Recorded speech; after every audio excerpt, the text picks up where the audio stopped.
নমস্কার, আমি Sudip Chakraborty live plus magazine থেকে আজকে এসেছি। আমাদের যিনি গেস্ট রয়েছেন শর্মিষ্ঠা, আসলে আমরা শর্মিষ্ঠার কাছেই চলে এসেছি। শর্মিষ্ঠাকে আমাদের রিডাররা চেনেন, আমরা একটা তার ইন্টারভিউ করেছিলাম যার ভিউয়ারশিপ প্রচুর ছিল। শর্মিষ্ঠা, আমরা যখন আগের বার এসেছিলাম তখন আপনি একটা প্রজেক্ট করছিলেন, মানে সবে কমপ্লিট হয়েছে, সেডস অফ নোট 1, যেটা পার্ট 1 ছিল, এক্সিবিশন যেটা হয়েছিল, সেটার ব্যাপারে আমরা কথা বলেছিলাম। সেটার যে বিরাট একটা সাকসেস হয়েছিল। আর এখন সেডস অফ নোট 2 কাজ চলছে এক্সিবিশনটা, যেটা আপনার কাছে জানতে পেরেছি যে এক্সিবিশনটা হতে চলেছে, তাই তো? যেটা আপনার কাছে জানতে চাইবো যে আগের বারে আপনি যখন করেছেন অনেক স্বনামধন্য কিছু শিল্পী আপনার সাথে কাজগুলো করেছিলেন, আর এইবারে আমি আপনার কিছু ফটোগ্রাফ দেখেছি যেখানে আমি দেখেছি খুব ইয়ং ছেলেমেয়েরাও কাজ করছে, তাই তো? এবারে খুব ইয়ং ছেলেমেয়েরাও কিছু কাজ করেছেন, মানে অভিজ্ঞ শিল্পীরাও কাজ করেছেন। আপনার অভিজ্ঞতাটা কি? আমি তবে একটু ডিটেলসেই বলি। হ্যাঁ, বলুন। বেঙ্গল ক্রিয়েটিভ ক্লাব থেকে গত বছর ফেব্রুয়ারি মাসে দ্য শেডস অফ নিউড এক্সিবিশনের আয়োজন করা হয়েছিল।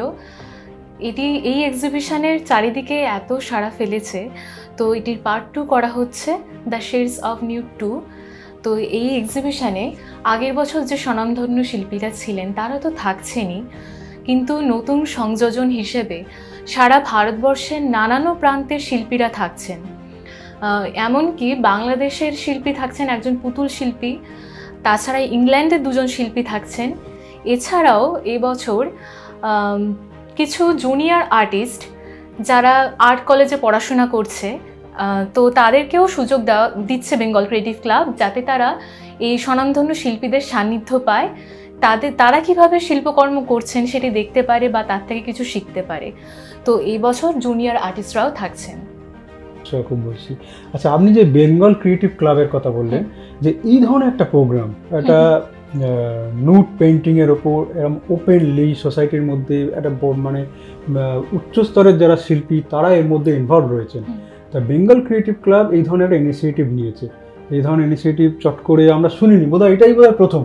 হ্যাঁ, এতগুলো মিডিয়ামে নিউডের শুধুমাত্র নিউড নিয়ে কাজ করা একদম প্রথম। হ্যাঁ, এই বেঙ্গল ক্রিয়েটিভ ক্লাব, এই ক্লাবটির ব্যাপারে একটু বলুন। এই ক্লাবের যে উদ্যোক্তা তাদের সম্বন্ধে, মানে যারা এটা কাজটা করছেন তাদের সম্বন্ধে একটু বলুন, যে কারা এই বেঙ্গল ক্রিয়েটিভ ক্লাবে এই সমস্ত আর্টিস্ট যারা সিনিয়র আর্টিস্ট রয়েছেন তারা বোর্ড মেম্বার হিসেবে রয়েছেন, যেমন শিল্পী রামকুমার মান্না, তারপর রাজু দেবনাথ, গোপাল নস্কর, সনাতন দিন্দা, সুব্রত ঘোষ, এই স্বনামধন্য আর্টিস্টরা রয়েছেন। আর এখানকার প্রেসিডেন্ট হচ্ছেন ডক্টর সুরত চক্রবর্তী। তা ওনারই উদ্যোগে এই মানে এত বড় আয়োজন। আপনি গ্ল্যামার কাজ করেন, আপনি নুডের ওপরও কাজ করেন, আর প্লাস আপনি ভারতীয় শিল্পকলা নিয়ে চর্চাও করছেন। এইখানে একটা প্রশ্ন আপনাকে করি, যে আমাদের ভারতীয় শিল্পকলায় যে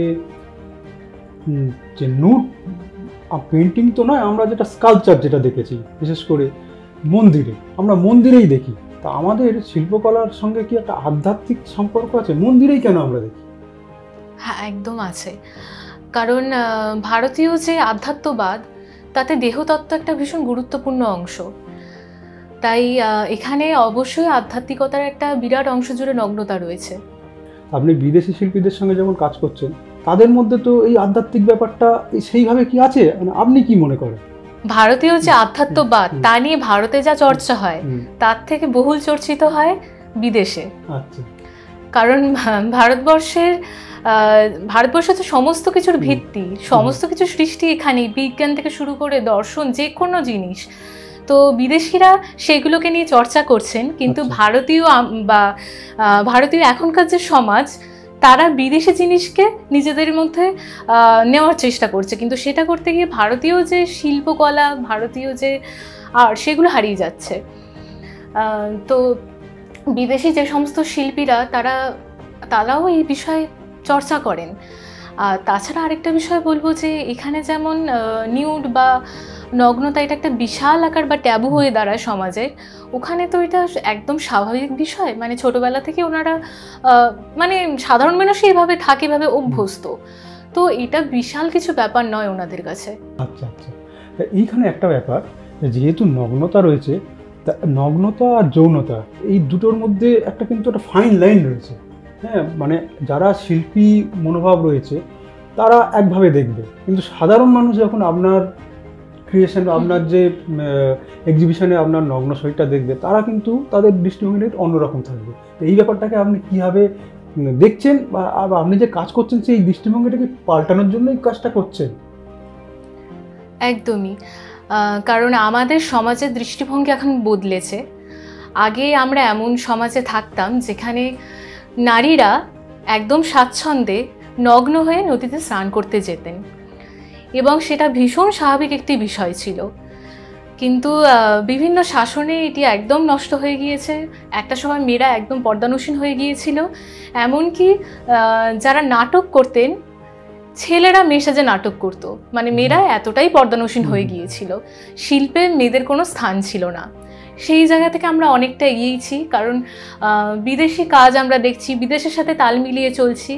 কিন্তু যদি আমরা ভারতীয় মানে পিছিয়ে গিয়ে কিছুটা ভারতীয় যে শিল্প আছে তার থেকে শেখার চেষ্টা করি, তাহলে যে জ্ঞান অর্জন হবে সেই দিয়ে আমরা শিল্পকলাকে অনেক বেশি এগিয়ে নিয়ে যেতে পারি। আর নগ্নতা মানে কখনোই যৌনতা নয়। নগ্নতা আলাদা, যৌনতা আলাদা। তাহলে তো একটি শিশু যখন জন্মায় সে তো নগ্ন অবস্থাতেই জন্মায়, তার মধ্যে আবার যৌনতা কোথায়? তো নগ্নতা কখনোই যৌনতা হতে পারে না। এবং বেঙ্গল ক্রিয়েটিভ ক্লাবের এই উদ্যোগ এই কারণেই যে সমাজে নগ্নতা বা এই নান্দনিক যে শিল্পকলা এই সম্বন্ধে মানুষের একটি ভুল ধারণা ভেঙে নতুন সুন্দর একটি ধারণা নিয়ে সমাজ এগোতে পারে। এবং যে সমস্ত শিল্পীরা যারা আর্ট কলেজে পড়াশোনা করছেন, যারা এই নুট শিল্প বা নগ্নতা নিয়ে কাজ করতে চান, তারা যাতে সাবলীলভাবে সমাজে কাজ করতে পারেন এবং তাদেরকে যেন কোনো বাধার সম্মুখীন না হতে হয়। নগ্নতা যখন প্রসঙ্গটা আমরা নিয়ে কথা বলছি, এখন সারা পৃথিবীতে ফোনোগ্রাফির যে বিষয়টা এখন, সেটা কিন্তু একটা বিরাট বড় বিজনেস। এটা নগ্নতা তার সঙ্গে যৌনতা মিশেই রয়েছে। এইটা আপনি কীভাবে দেখেন? এর মধ্যে তো শিল্প বলে তো কিছু নেই।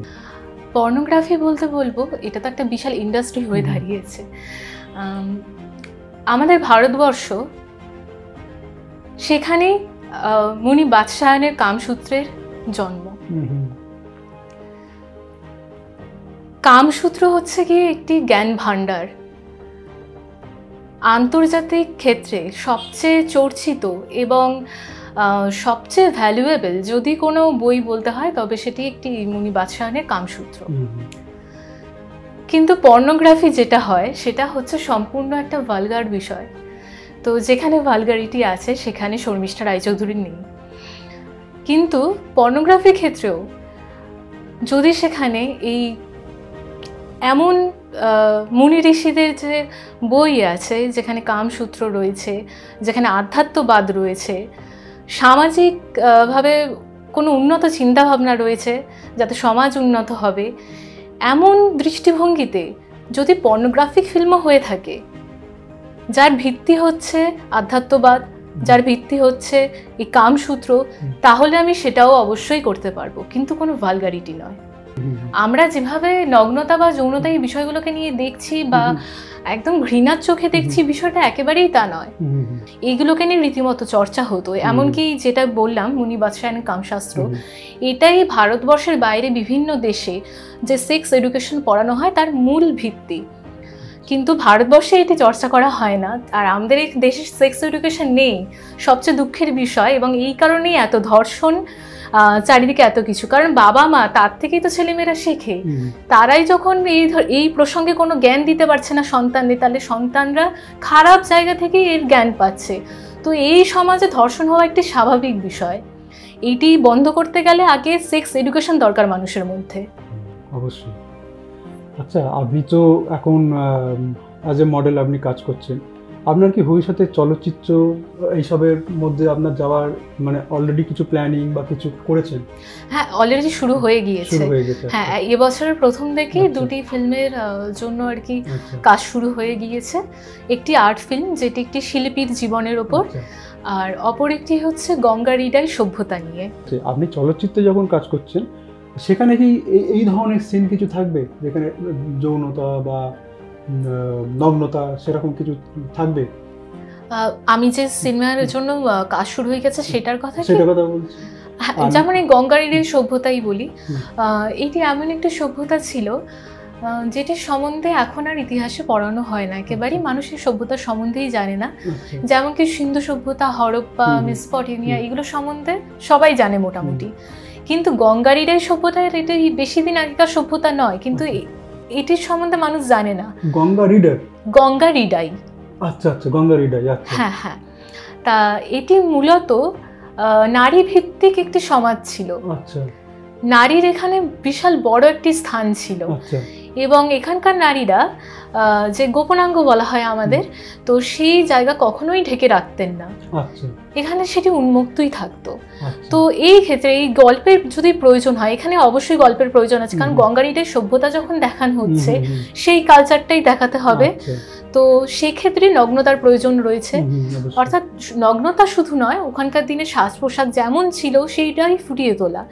তো এমনভাবেই যে কোনো সিনেমার প্রয়োজনে মানে ক্যারেক্টারের যদি প্রয়োজন থাকে, সেক্ষেত্রে আমার নগ্নতায় কোনো অসুবিধা নেই, কিন্তু হ্যাঁ হ্যাঁ, কিন্তু বাড়তি এখনকার সময় যেটা হয়ে আসছে, প্রয়োজন নেই গল্পের, তাও নগ্নতা দেখাচ্ছে যাতে পাবলিসিটি পায় সেটি, সেক্ষেত্রে আমি একেবারেই নাকচ, সেটা আমি করতে পারবো না। যারা আপনার কে অনুসরণ করে যে আমিও এই ধরনের কাজ করব, এগিয়ে আসবো, এরকম ধরনের চিন্তাভাবনা নিয়ে আছে, তাদের জন্য আপনি কিছু বলবেন?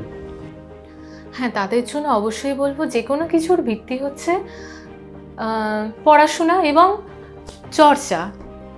তাই যে ফিল্ডেই যাই না কেন আমি, আমাকে সেই ফিল্ড নিয়ে রীতিমতো পড়াশোনা করতে হবে, তবেই এগোতে পারবো।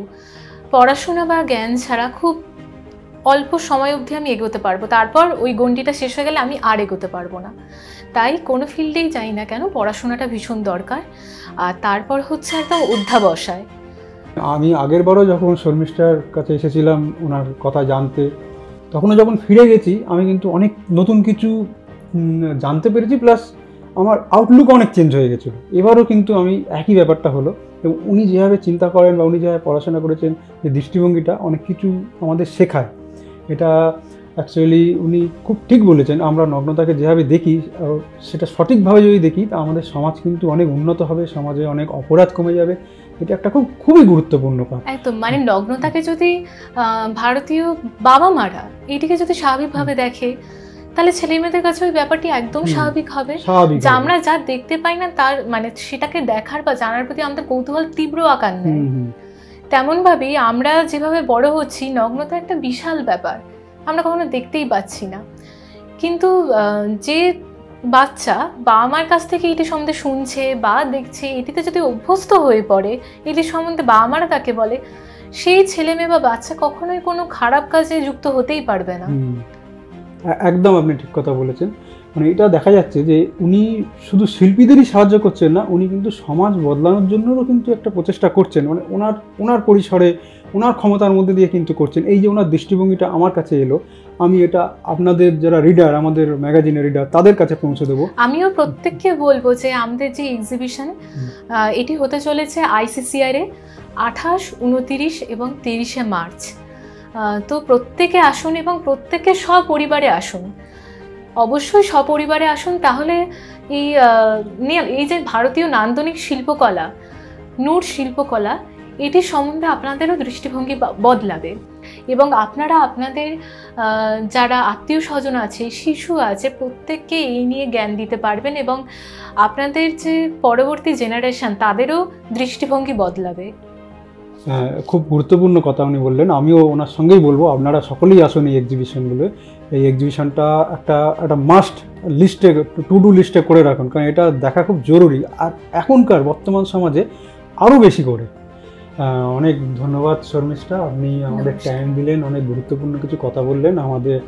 আমাদের ম্যাগাজিনের তরফ থেকে, ম্যাগাজিনের রিডারদের তরফ থেকে আপনাকে অনেক ধন্যবাদ। আর লাইভ প্লাস ম্যাগাজিনকেও আমার আন্তরিক ভালোবাসা, শ্রদ্ধা। এই ম্যাগাজিনের ভবিষ্যতে অনেক অনেক সাফল্য কামনা করি। সবাই ভালো থাকবেন।